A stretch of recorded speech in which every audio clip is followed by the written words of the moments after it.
Hi everyone, welcome to my channel once again, or for the first time. This is Greg from Greg's Whiskey Guide. You might know me also by Gregoire, my first name.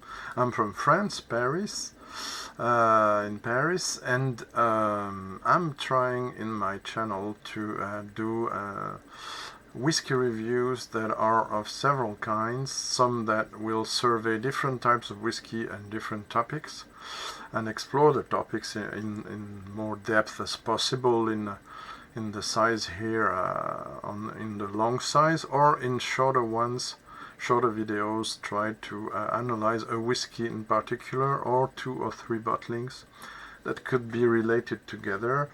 And today it's a bit special and a bit improvised, because in the series I'm now starting to do every month, and there will be others up to Christmas, and also a Christmas special one. And we are also I'm going live also in 2 or 3 weeks with 2 other channels. This will be amazing. I think a tasting, a cross tasting. So yeah, please click the notification bell if you want to be aware of the next videos, including the live shows. Yeah, so this is a bit special because I had in my schedules program to do 5 whiskeys you should have in your bar video, and among others 10 world whiskeys you should try now. The problem is they were half the same for the 2 videos, so I said to myself, why not mix the 2 with the risk of being a bit long, and with the advantage to speak about the same whiskies, and also to extend it to the bar use, that some cocktails or stuff you can advise, pairings, sometimes I will mention. So I thought it might be interesting to put the 2 together, and so that I've retitled it 12 World Whiskies You Should Have in Your Bar. And in fact I will give you alternatives as well, because I'm trying to be as democratic as possible. There will be other high-end whiskies videos in the near future coming on, but for now it's less than 100 euros, and sometimes, and most of the time, less than 60 euros, let's say, or around 60 euros. From the cheapest is around 20 euros, and the most expensive on the tables is around 100. So yeah, quite democratic choices. Of course it's subjective, of course there are important, interesting whiskies that are not on my table and that I won't mention today, but this is an open list. This doesn't mean you have mandatory to have those ones and not others. This is just to give you an idea about this selection to have in your bar, and to basically be in capacity to be confronted to as many different situations as possible. For instance, for the first one, which is the Blanton's 12, which is a Scottish blended whiskey, you have a lot of visitors coming on your place, or if you do parties or different occasions in life, you will receive people that are not necessarily passionate about whiskey, but they like to have a whiskey from time to time. You will be most of the time sure they will put some ice in it, and why not, in some ways. You might not be able to take care of how much whiskey they will take. We know that we're trying to make it as responsible as possible. I'm against binge drinking. I have a page about health issues on my website, and I'll probably do some days a video about alcohol consumptions, and how to also taste in whiskey shows without being sick at the end. Things like that. But for now, yeah, you might have some bottles you don't want to spend €100 and see your bottle because you have many people, or that some are not necessarily under eye every time. So these are bottles you're not gonna cry after because it is killed in the evening. So yeah, around €25 maximum should be this Valentine's 12. Why this one? And this could be the finest as well. I like the finest. There are all, of course, batch variations. I did an entire video about batch variations if you want to have a look. But basically, it's there's some consistency in there for easygoing but a bit refined. Blended whiskey with easy flavors, very lightly smoky, so it's a consensual one, let's say. Of course, if you don't have this one and you already have the black label, it's a bit more smoky, but it can also be interesting for that entry level, let's say, tasting. Also an option people don't think necessarily, I'm not sure it's in every market, but here in France it's one of my favorite blend, which is a Grant's blended Scotch whiskey Smoky, simply called Smoky. It's a variation of the family reserve that's now renamed Triple Wood. It's a touch of smokiness, but what I like is the combination of the esters and the smokiness. It's a very easygoing one, and it's wonderful over ice. Like it or not, it's my opinion. Then we're moving to the Irish choices. And I didn't pick the Jameson Original because I think it has become a bit too bland these last years, if not decades. But I've been more excited by the Caskmate series. In the Caskmate series, it's a selection of casks they did in order to be finished in beer, basically beer casks. They did a stout edition. They also did an IPA edition. That's the one I prefer. It has a lot of nice caramels in there. It has some almost mocha toffee notes. It's roasted a bit. You can feel the malted and unmalted barley, and it's a lovely. It's very easygoing, very nice choice. Excuse me. Water is important every time. Even if I'm not tasting today, I mean in the video. Preparing some topics on the website, so I did previously some tasting and I'm gonna do others after this, but this is more advice video. Right, so if you don't have don't find these Caskmates, there are other options. There's an easy option, also a cheap option. It's the Black Bush from Bushmills, the Northern Ireland most famous distillery and one of the earliest.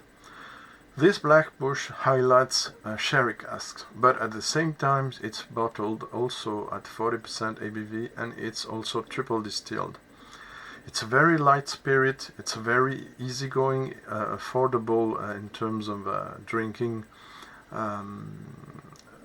option, and also don't get me wrong, there are a lot of women interested in whiskey and passionate, and I already commented this on other videos. I know personally some that are really fond of very peated, very strong whiskies, strongly sherried or peated. So it's just a generality. Take it as it is. Don't be offended, please. But some women that don't like whiskey, and I had the example in my family, by the way. It happened they wanted to be part of the tasting between some of the people of the table, and yes, we were men, sorry, or not.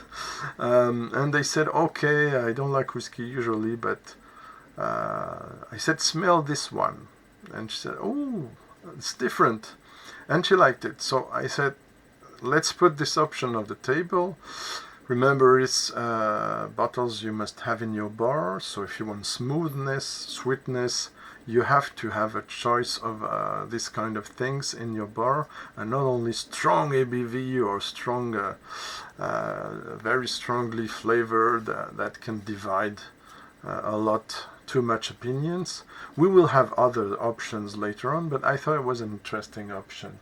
So this Black Bush. If you want something a bit more powerful from another distillery, the same as the Jameson, by the way, the Middleton, back in Republic of Ireland this time again. The Green Spot. The Green Spot is a classic from Middleton Distillery. There's also Yellow Spot, Red Spot, etc. But it's the more affordable one in terms of price, around 40-50 euros. And in terms of flavors, it's fruity, it's a bit oaky, it's a bit spicy, but it's rounded, and it's a sure asset. Right. So now we're going to the Japanese option, which I changed a bit because I realized this one, which is for me the best option in terms of value, for around 30 euros, a Nikka blended whiskey, simply called Nikka blended whiskies with the orange label. Alas, it has been discontinued and replaced by the Nikka Days, which I found too light, way too light, and a bit bland. So I'm not buying this one instead when this one will be finished. But if you still can have this one, grab this one as the model of sweet blended whiskey, Japanese whiskey. Why I say this? Because they might be more difficult options, even if they're very popular. Nikka from the Barrel, which is a 51.4 ABV, a bit oaky, with wood smoke. It's a beautiful whiskey, don't get me wrong, but I'm not sure in your bar it's the best Japanese option. But it's very good in cocktails as well. I would maybe recommend you rather to take this option, the pure malt. The pure malt, which is basically it's Nikka group. It's Miyagi-Kyo and Yoichi single malts content. And for this one, it's for sure that's more than the half of the content, and it's very characterful. It's a beautiful example of typical Japanese notes in terms of lightly smokiness, of nice woody, with a touch of incense, the typically Japanese and typically Yoichi, by the way. And you have also the fruitiness, the esters that come from the Miyagi-Kyo style. So you have a combination of the two in something that stays sweet at 43%. This has become an NES now, but a few years ago. But the 12 was beautiful, and we're not talking about high-end ones now. It's too late. Another option still on sale, and for me it's a masterpiece. You have the Nikka Pure Malt. It's called Pure Malt, but it's blended malt.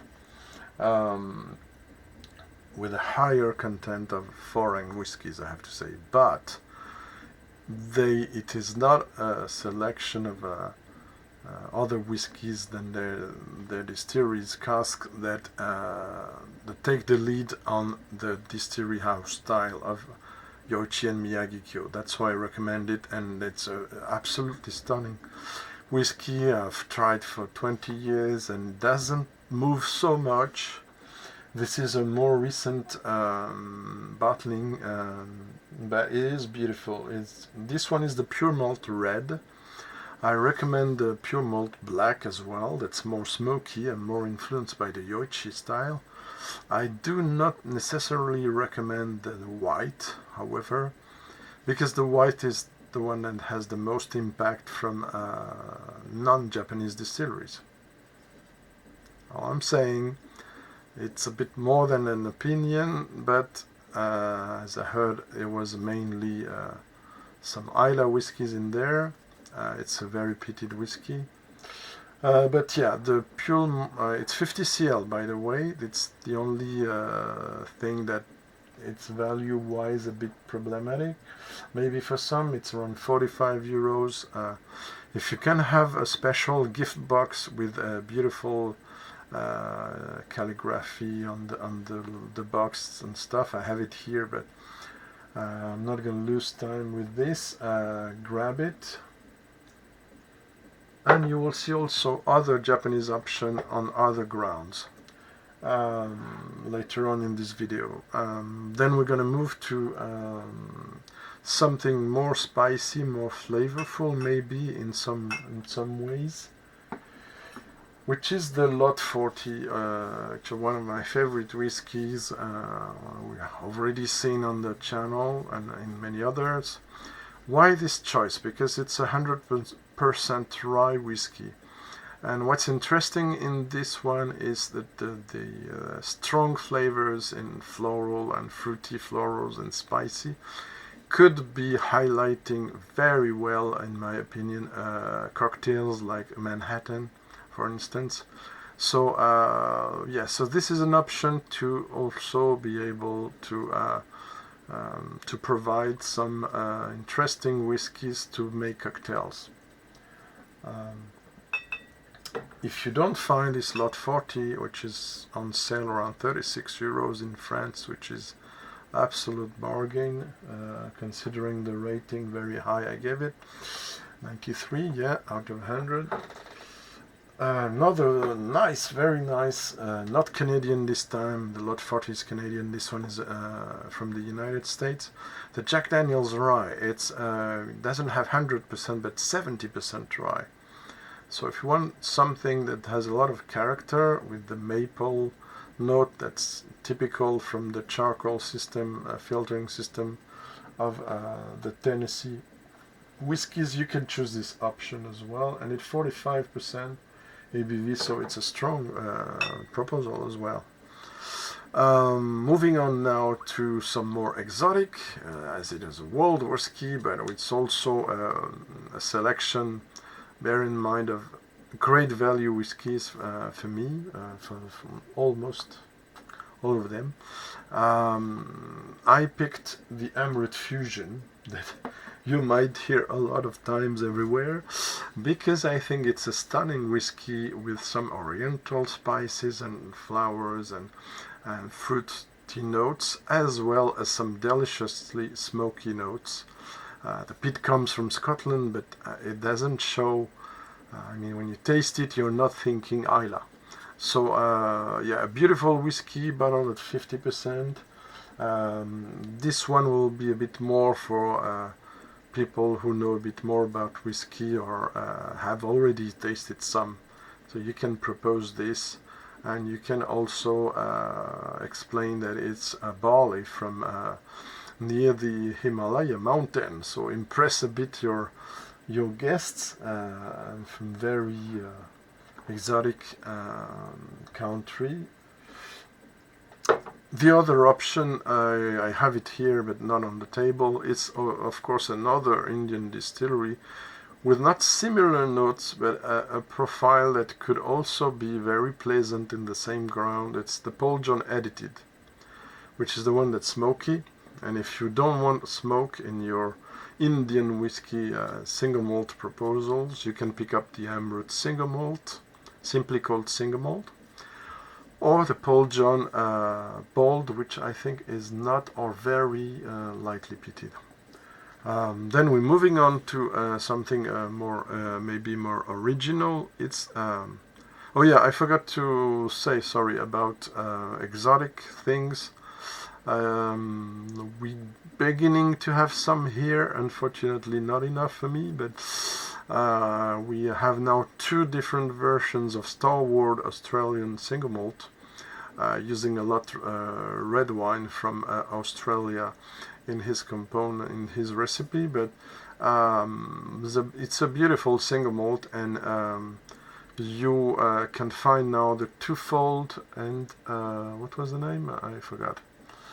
Yeah, the two single malts now, one blended whiskey and one single malt from this distillery, a recent distillery that are available in France. You can choose this option also to surprise your guests, as the other Australian options, I'm afraid, are not so interesting or very much more expensive.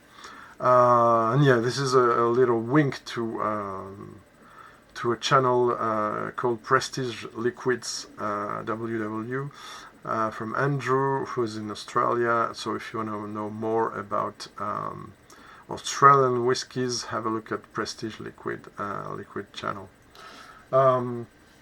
Moving on to another remote country, if I may say, from France, not so much, but South Africa. South Africa has several distilleries and has one especially that's Gem Sedgwick Distillery in Cape Town. That's very amazing, impressive in terms of single malt production, but also in terms of single grain production. The Baines, which is one of the best single grain in the market worldwide, in my opinion, is a wonderful whiskey that you can, once again, for your bar and for your guest and for several occasions, you can pour that while with maybe a dash of water while you have a dessert made of cream, praline, if you have some French style dessert, or even with an apple pie, or with maybe with chocolate as well, if the chocolate is not too dark. If you have chocolate cream dessert or coffee, cake with coffee, or I haven't tried all the options, honestly, of pairing, but I think it's a fantastic whiskey for pairing with dessert. That's what I'm saying. If you don't have because it's not in every market, it's not in the French market, I have to order it from abroad. If you don't have it on your local stores, the alternatives are a bit more expensive. It's the Cheetah and a different profile, which is from a single grain from Suntory Company, mixing different types of cask, but making for me one of the best, if not the best, non-age statement single grain worldwide. I think I've rated this higher than the Baines, but these are for me the two leaders, even erasing young Scottish single malts in terms of value. So another Japanese option as well is the Nikka coffee malt. People get sometimes confusing with the term coffee. It's Enish coffee, who is Enius coffee. Sorry for the butchering of the name, but so it's the inventor of a type of still that's not the it's the continuous still, and it's not the coffee, the pot still. So it's more for grain, used for grain whiskies, and in some times for malt whiskies as well, Loch Lomond, etc. But why I'm talking about this, it's because the profile, it's a bit close from the Baines, to the Baines. The aromatic profile, and it goes very well with dessert and or in itself. I think it's a fantastic whiskey. So Nikka coffee grain or coffee malt, sorry. I think why? Because coffee malt is it's malted barley that are passed in these continuous stills, while the coffee grain, it's only other grains such as corn that are used in the usual type of stills that are used also for other single grains in Scotland and elsewhere. So this is the difference. Nikka coffee malt, it's malted barley that's in there, that goes in that stills and not in pot stills. So that's why it's not a single malt. Okay, I hope it makes some sense. Moving on now to back to the Scottish ground with one of the best values ever in the market. It's the Elgin Classic No Age Statement from Glenmorangie, 40% ABV, colored, chill filtered, blah blah blah. We don't care because it's very easygoing whiskey. It's a cheap whiskey. It's around 20 euros. I think it's for 3 to 5 or 4, from 3, 5 to 6 years old maximum.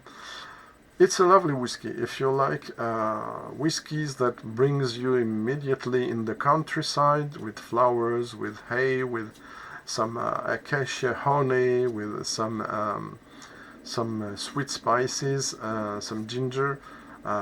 It's an easygoing and a nice introductory to whiskey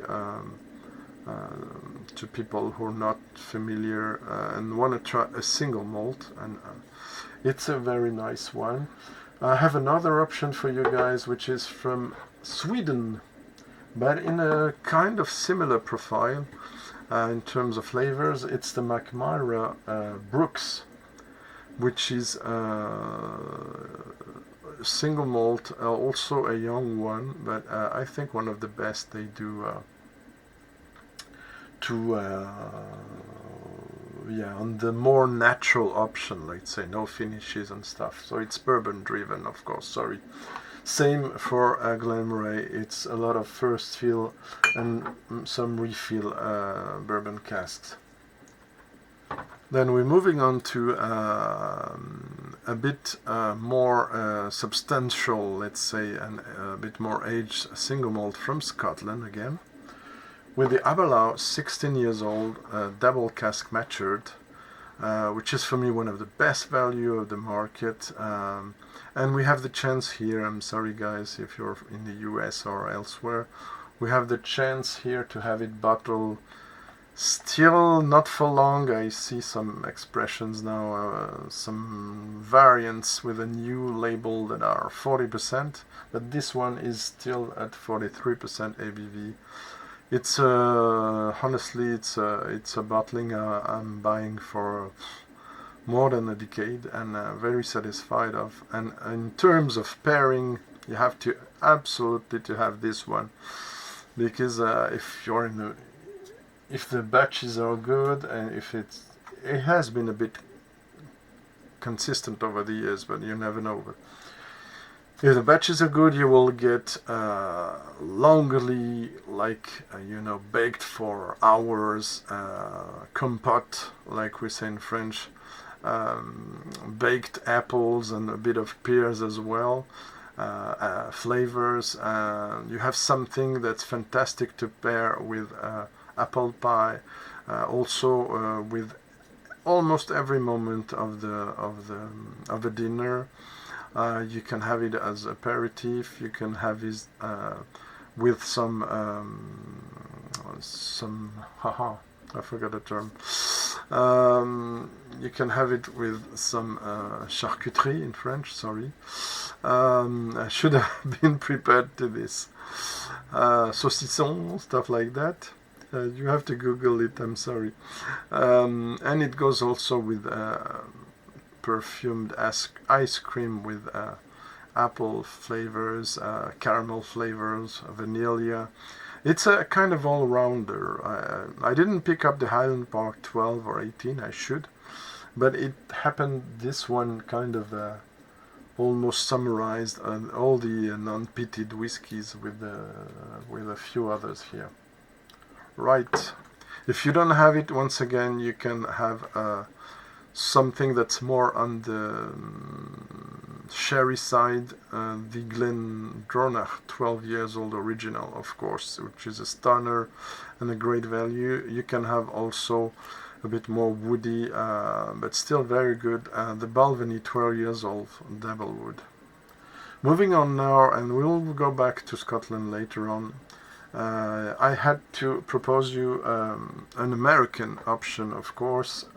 For me, one of the best one that's ever been created. It's the gold edition from Blanton's, and which is bottled at 51.5.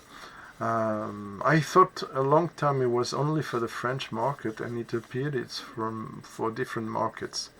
So if you have the information, I'm interested, you can leave it in the comment, because I'm not really sure if it's a French bottling only. I read it was for La Maison du Whisky at the time, and then it seemed there had been a bit increased for other markets. It's one of the most powerful, it's not the cask strength called straight from the barrel, mind you, but it's one of the most flavorful and powerful bourbons, Kentucky straight bourbons you can have. The prices, unfortunately, has gone a bit too high now, in France especially, around 90 euros. I've seen it, while it should stay around 70, 80, which is already expensive. This was the choice of this one is also because it's a beautiful object with, you know, the horseman on the top, the shape of the bottle, the gold letters. It's a beautiful bottle, almost a decanter, to show to your guests and impress them, and also make them understand how great American whiskey can be. Less expensive option, of course, will be the original. I think, yeah, it's called the original, at 46.5 instead of 51.5, and it's around 60 euros, so it's a cheaper option.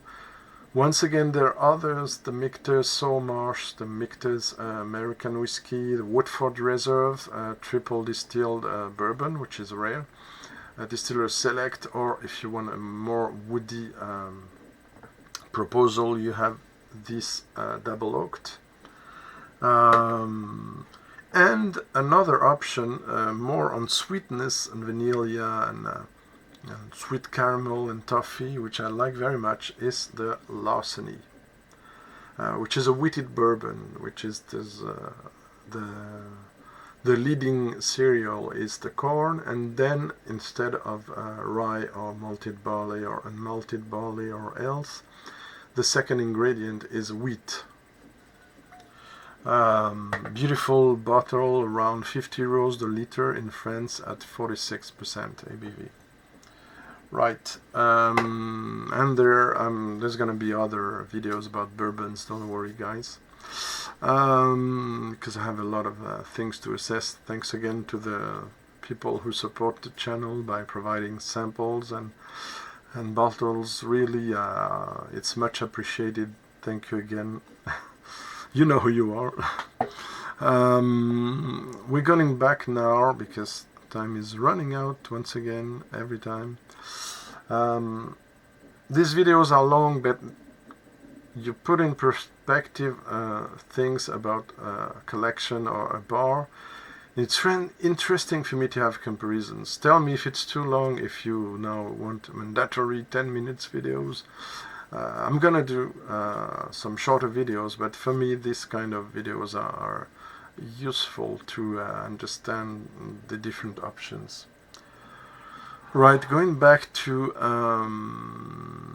Scotland, there's some bottlings that for me are mandatory in your bar. If you want to show what it's all about Scottish single malts, and for not very much money, you can impress your audience, making people taste it blind maybe.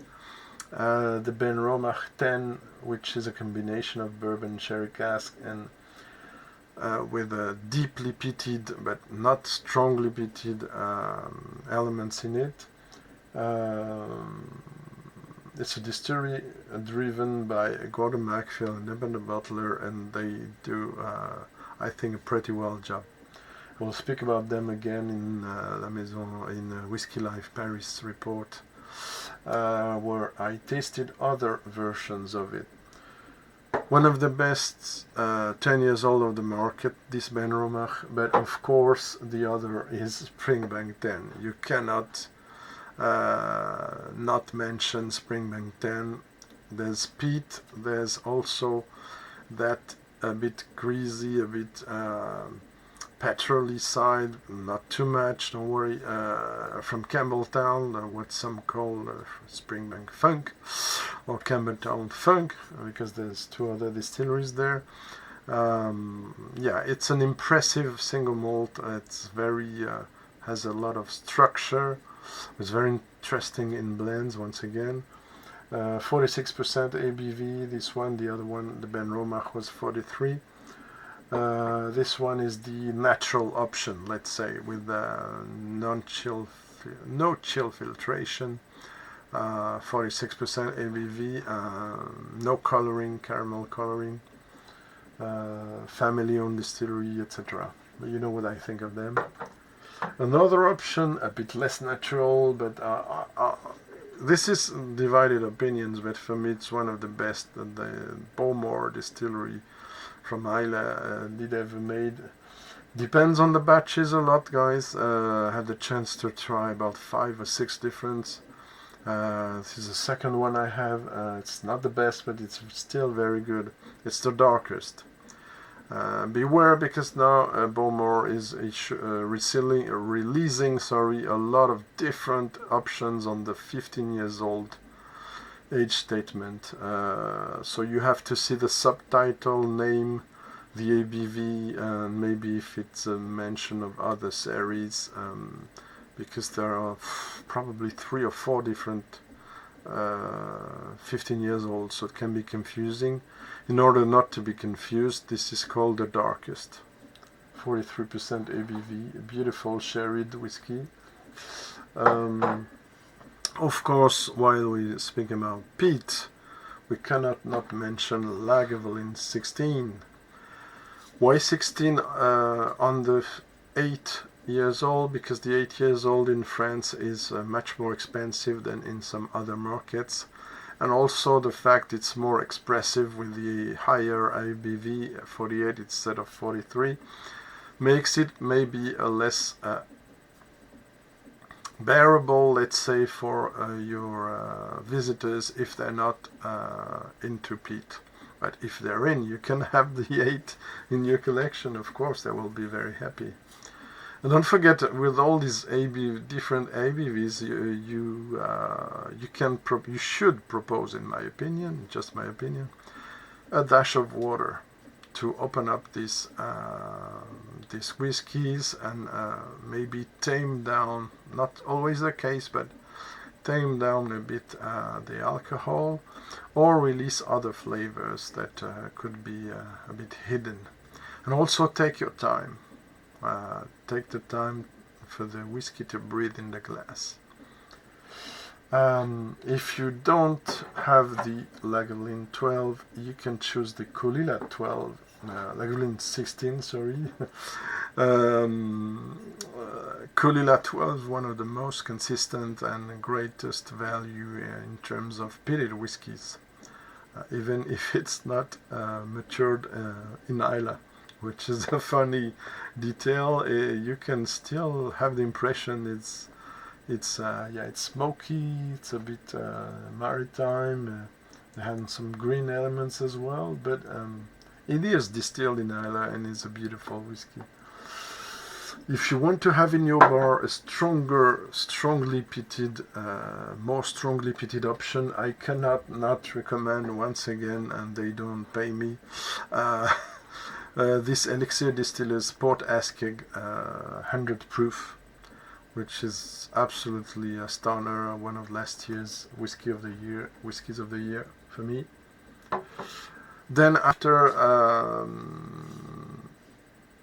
you have to have a more high-end whiskey in your bar to show what more age can do in a whiskey, and I'm not going to advise you special version except one, Talisker 18, because the other options, according to prices now, will be probably independent bottlings, and independent bottlings, they are often quickly discontinued when they're not core range expressions.